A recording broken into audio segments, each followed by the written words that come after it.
In lockdown I read 26 books, near enough. Lots of books, some audio books, graphic novels, and I wanted to do a roundup of my top 5 favourite books I read during lockdown.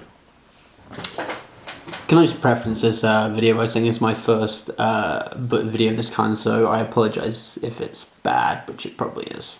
Here they are.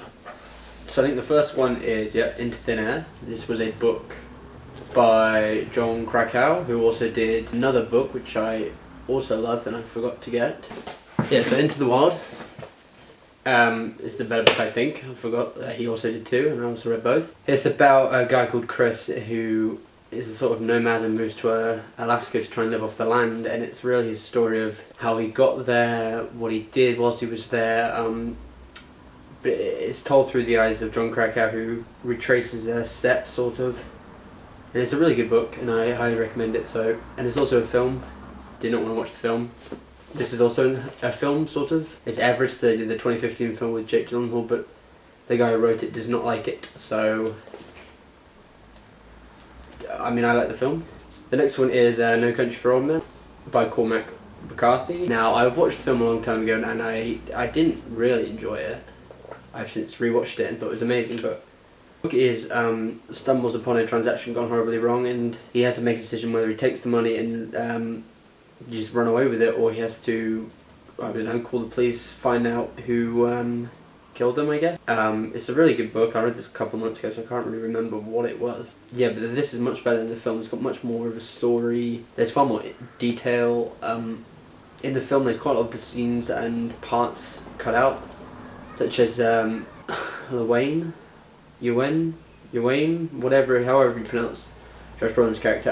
In the book, he meets a teenage girl and kind of has it's like a road movie kind of situation toward the end, whereas in the film it doesn't have that. So I highly recommend this book. Now, my personal favourite Stephen King book, his least favourite probably, I think, from what I've read. I read at the time my dog had passed, during the time I was reading this, and it really resonated with me. It's a book about a family who moved to a new house in Maine.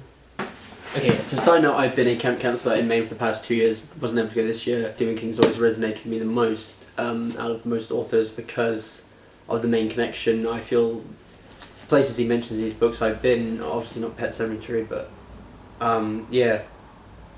So the book itself is about a doctor who's trying to settle down, trying to live an easier life, and throughout the story of the book, his daughter's cat dies, and the neighbour across the street, Judd, tells him about this pet cemetery where you bury a cat in a burial ground, and you don't ask questions. The next day, the cat will come back. I didn't know that whilst he was burying it.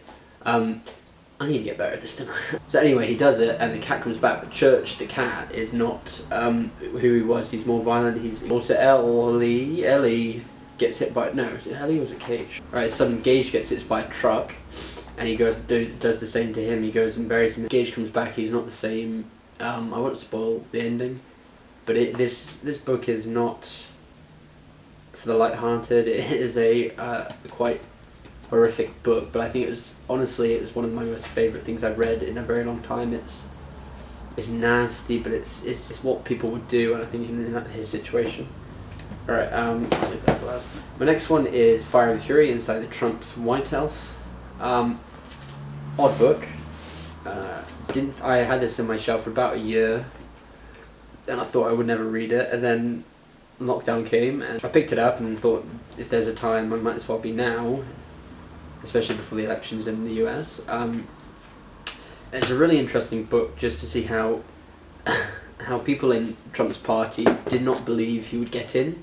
They just didn't have any faith in him. Trump didn't have any faith really he was going to get in.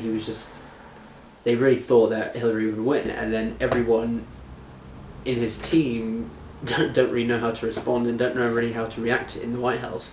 And loads of people leave.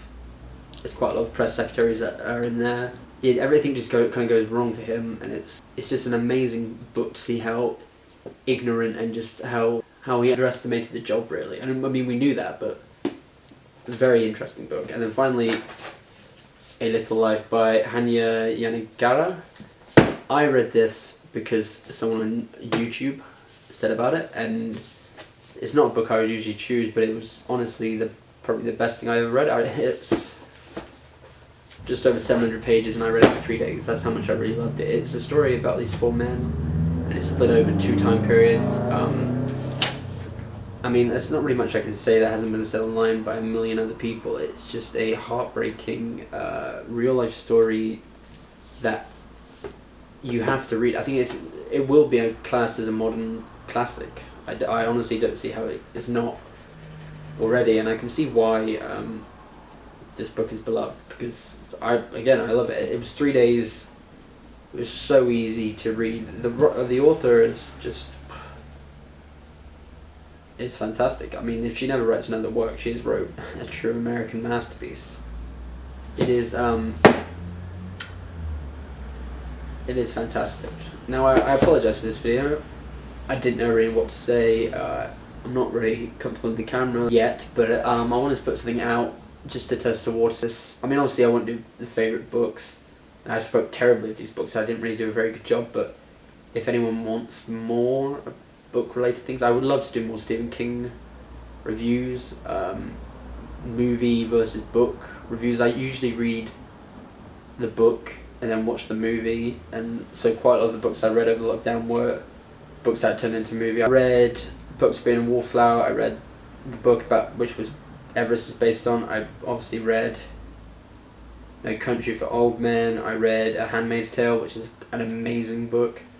I read books that are going to be turned into movies. So if you would like any more of this, if you're interested maybe in seeing more of me, please type down below. If not, this will be my last video about the books, and maybe it will never come out, who knows. Alright, thank you, bye.